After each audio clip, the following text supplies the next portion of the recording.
Hallelujah. Good morning. ನಿಮ್ಮೆಲ್ಲರಿಗೂ ಶುಭ ಮುಂಜಾನೆ. ಬನ್ನಿ ಪ್ರಿಯರೇ, ಕಣ್ಣುಗಳು ಮುಚ್ಚಿಕೊಳ್ಳುತ್ತಾ ದೇವರನ್ನ ಆರಾಧನೆ ಮಾಡ್ತಾ ದೇವರ ಪ್ರಸಾದ ಮಧ್ಯೆ ಸ್ವೀಕರಿಸಿಕೊಳ್ಳೋಣ. ಸ್ತೋತ್ರ ತಂದೆಯಾದ ದೇವರೇ, ಎಲ್ಲ ಘನತೆಗೂ ಎಲ್ಲ ಗೌರವಕ್ಕೂ ಎಲ್ಲ ಸ್ತುತಿಗೂ ನೀವು ಯೋಗ್ಯರಾಗುವುದಕ್ಕಾಗಿ ಸ್ತೋತ್ರ ಸ್ತೋತ್ರ ಸ್ತೋತ್ರ. ಮುಂಜಾನೆಯಲ್ಲೇ ಕೃಪೆಯ ಸುರಿಸುವ ಕೃಪೆಗೆ ಸ್ತೋತ್ರವು. ಮುಂಜಾನೆಯಲ್ಲೇ ಕೃಪೆಯ ಸುರಿಸುವ ಕೃಪೆಗೆ ಸ್ತೋತ್ರವು. ನಿನ್ನ ನಾಮ ನನಗೆ ಪ್ರಿಯ, ನಿನ್ನ ಹಸ್ತವೇ ಆಶ್ರಯ. ನಿನ್ನ ನಾಮ ನನಗೆ ಪ್ರಿಯ, ನಿನ್ನ ಹಸ್ತವೇ ಆಶ್ರಯ. ಏನೆಲ್ಲ ಅದ್ಭುತ ನನ್ನ ಬಾಳಲ್ಲಿ ಮಾಡಿದೆ, ಏನೆಲ್ಲ ಅದ್ಭುತ ನನ್ನ ಬಾಳಲ್ಲಿ ಮಾಡಿದೆ. ನನ್ನ ಬಾಳಿನ ಬಲವಿದೆ, ನನ್ನ ಬಾಳಿನ ಬಲವಿದೆ. ಇದುವರೆಗೂ ಕಾಯ್ದು ನಡೆಸಿದ ಎಬಿನೆಜರ್ ಸ್ತೋತ್ರ. ಇದುವರೆಗೂ ಕಾಯ್ದು ನಡೆಸಿದ ಎಬಿನೆಜರ್ ಸ್ತೋತ್ರ. ಎಲ್ಲ ದಿನವೂ ಜೊತೆಯಲ್ಲಿರುವ ಇಮ್ಮಾನುವೇಲನೇ ಸ್ತೋತ್ರವು. ಎಲ್ಲ ದಿನವೂ ಜೊತೆಯಲ್ಲಿರುವ ಇಮ್ಮಾನುವೇಲನೇ ಸ್ತೋತ್ರವು. ಏನೆಲ್ಲ ಅದ್ಭುತ ನನ್ನ ಬಾಳಲ್ಲಿ ಮಾಡಿದೆ, ಏನೆಲ್ಲ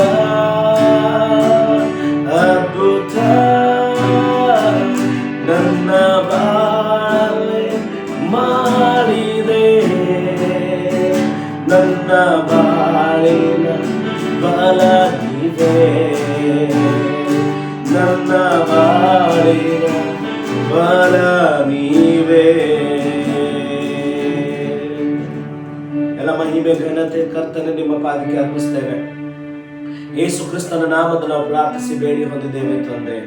ಆಮೇನ್ ಆಮೇನ್. ಎಲ್ರಿಗೂ ಗುಡ್ ಮಾರ್ನಿಂಗ್. ನಾನು ನಂಬ್ತೇನೆ ನೀವೆಲ್ಲರೂ ಚೆನ್ನಾಗಿದ್ದೀರಾ, ಆರೋಗ್ಯವುಳ್ಳವರಾಗಿದ್ದೀರಾ.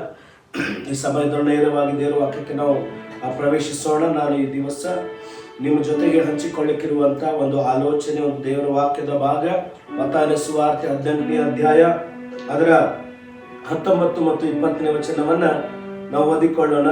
ಈ ವಾಕ್ಯ ಹೀಗೆ ಹೇಳ್ತದೆ: ಇದಲ್ಲದೆ ನಿಮ್ಮಲ್ಲಿ ಇಬ್ಬರು ತಾವು ಬೇಡಿಕೊಳ್ಳತಕ್ಕ ಯಾವುದಾದರೂ ಒಂದು ಕಾರ್ಯದ ವಿಷಯವಾಗಿ ಭೂಲೋಕದಲ್ಲಿ ಒಂದೇ ಮನಸ್ಸುಳ್ಳವರಾಗಿದ್ದರೆ ಅದು ಪರಲೋಕದಲ್ಲಿರುವ ನನ್ನ ತಂದೆಯಿಂದ ಅವರಿಗೆ ಆಗುವುದೆಂದು ನಿಮಗೆ ಹೇಳುತ್ತೇನೆ. ಮತ್ತಾಯನ ಸುವಾರ್ತೆ 18ನೇ ಅಧ್ಯಾಯದ 19-20 ವಚನ ಹೀಗೆ ಹೇಳ್ತಾ ಇದೆ. ಮ್ಯಾಥ್ಯೂ ಚಾಪ್ಟರ್ 18 ವರ್ಸ್ 19 and 20 ಹೀಗೆ ಹೇಳ್ತಾ ಇದೆ. ಏನಂದ್ರೆ, ಎಲ್ಲಿ ಇಬ್ಬರು ಒಂದೇ ವಿಷಯಕ್ಕಾಗಿ, ಇಬ್ಬರು ಮೂವರು ಸೇರಿ ಒಂದೇ ವಿಷಯಕ್ಕಾಗಿ ಪ್ರಾರ್ಥಿಸುವುದಾಗಿದ್ರೆ ಪರಲೋಕದಲ್ಲಿರುವ ತಂದೆ ಇವರ ಪ್ರಾರ್ಥನೆಗಳನ್ನ ಕೇಳೋನಾಗಿರ್ತಾನೆ. ಮುಂದೆ ಹೇಳ್ತದೆ, ಯಾಕೆಂದ್ರೆ ಎಲ್ಲಿ ಇಬ್ಬರು ಮೂವರು ಕೂಡಿ ಬರ್ತಾರೋ ಅಲ್ಲಿ ಅವರ ಮಧ್ಯದಲ್ಲಿ ನಾನು ಇರ್ತೇನೆ.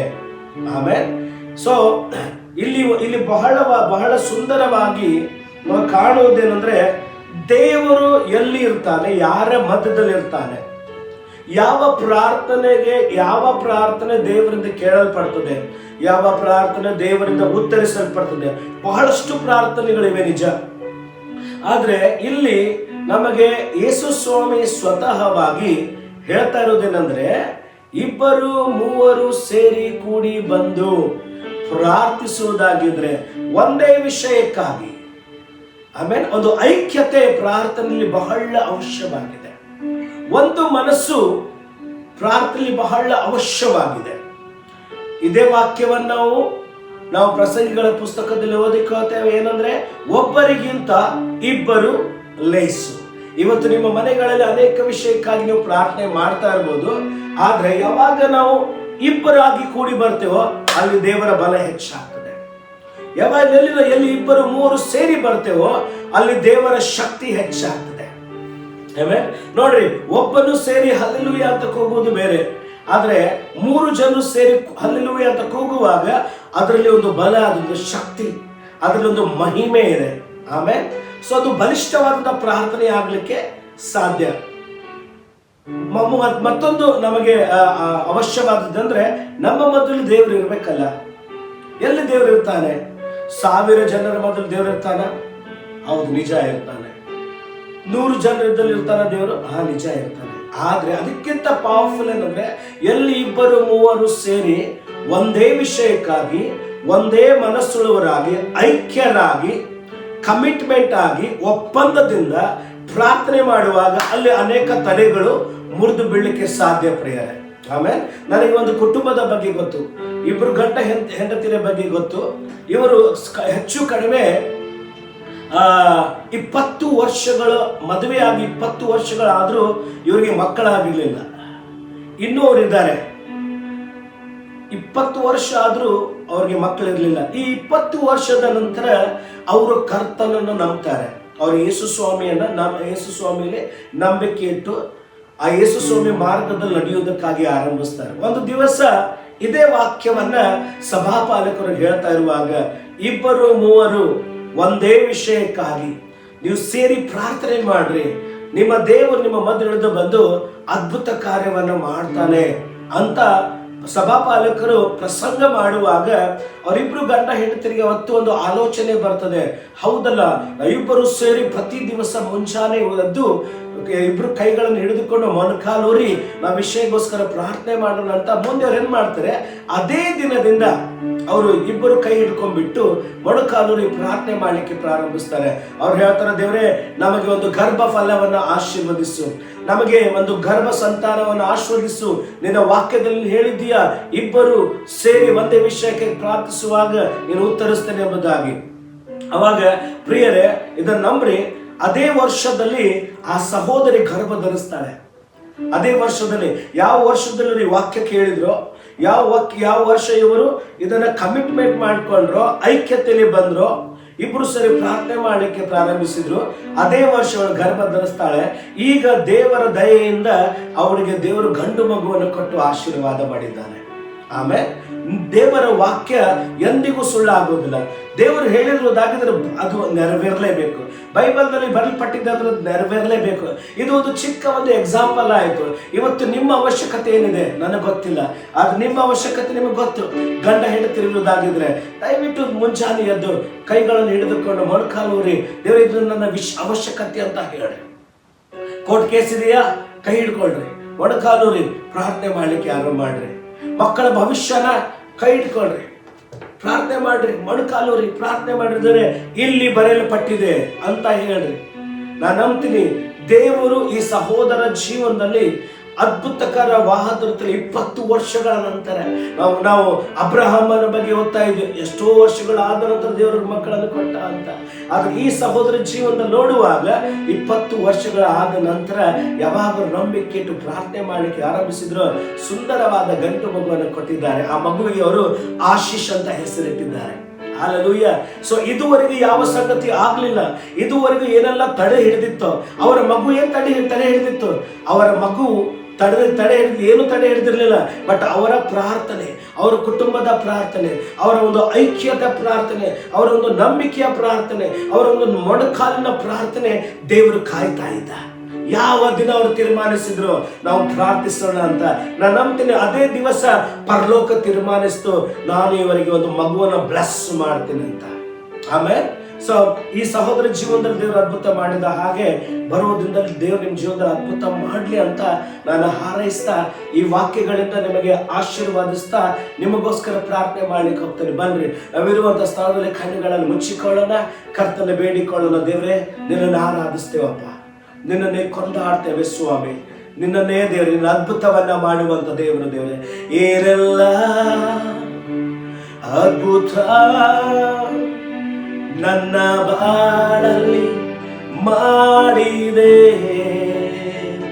ಏನೆಲ್ಲ ಅದ್ಭುತ ನನ್ನ ಬಾಳಲ್ಲಿ ಮಾಡಿದೆ, ನನ್ನ ಬಾಳಿನ ಬಲ ನೀವೇ, ನಮ್ಮ ಬಾಳಿನ ಬಲ ನೀವೇ. ತಂದೆಯಾದ ದೇವರೇ, ನೀನು ಒಬ್ಬನೇ ಮಗನಾಗಿರುವಂತ ಯೇಸು ಕ್ರಿಸ್ತನ ಹೆಸರಿನಲ್ಲಿ ನಮ್ಮನ್ನು ನೋಡ್ತಾ ಇರುವಂತ, ನಮ್ಮನ್ನು ವೀಕ್ಷಿಸ್ತಾ ಇರುವಂತ ದೇವರೇ, ಪಟ್ಟಣದ ಮೂಲೆ ಮೂಲೆಯಲ್ಲಿ ಇರುವಂತ, ದೇಶದ ರಾಜ್ಯದ ಮೂಲೆ ಮೂಲೆಯಲ್ಲಿ ಇದ್ದುಕೊಂಡು ದೇವರೇ, ಎಲ್ಲೆಲ್ಲಿ ಕೂತ್ಕೊಂಡು ನಮ್ಮ ವಾಕ್ಯವನ್ನು ಕೇಳ್ತಾ ಇದ್ದಾರೋ, ಯಾವ ಮನೆಯಲ್ಲಿ ಕೂತ್ಕೊಂಡು ಈ ವಾಕ್ಯವನ್ನು ಕೇಳಿದ್ದಾರೋ, ಇದೇ ದಿವಸ ಪರಲೋಕದ ಬಾಗಿಲುಗಳು ಅವರಿಗೋಸ್ಕರ ತೆರೆಯಲ್ಪಡಲಿ ದೇವರೇ. ಇದುವರೆಗೂ ಕಾಣದಿರುವಂತ ಅದ್ಭುತಗಳು ಅವರ ಜೀವನದಲ್ಲಿ ಬಿಡುಗಡೆ ಮಾಡ್ತೇವೆ ಸ್ವಾಮಿ. ಆಶೀರ್ವಾದಗಳು ಬಿಡುಗಡೆ ಮಾಡ್ತೇವೆ ದೇವರೇ. ಯೇಸುವಿನ ನಾಮದಲ್ಲಿ ಮಕ್ಕಳ ಈ ದಿನ ಇವರಿಗೆ ಶುಭವಾಗಲಿ, ಆಶೀರ್ವಾದವಾಗಲಿ, ಅಭಿವೃದ್ಧಿಯಾಗಲಿ ಎಂದು ಹಾರೈಸುತ್ತಾ ಈ ಒಂದು ಪ್ರಾರ್ಥನೆ ಯೇಸು ಕ್ರಿಸ್ತನ ನಾಮದಲ್ಲಿ ನಾವು ಪ್ರಾರ್ಥಿಸಿ ಬೇಡಿ ಹೊಂದಿದ್ದೇವೆ ಪರಲೋಕದ ತಂದೆ. ಆಮೇನ್, ಆಮೇನ್. ದೇವರು ನಿಮ್ಮನ್ನು ಆಶೀರ್ವದಿಸಲಿ. ಸೋಮವಾರ ಮುಂಜಾನೆ ಮತ್ತೆ ನಾವು ಒಂದು ಹೊಸ ವಾಕ್ಯದ ಜೊತೆಗೆ ನಾವೆಲ್ಲರೂ ಸೇರಿ ಬರೋಣ. God bless you. ದೇವರು ನಿಮ್ಮ ಜೊತೆಗಿರಲಿ.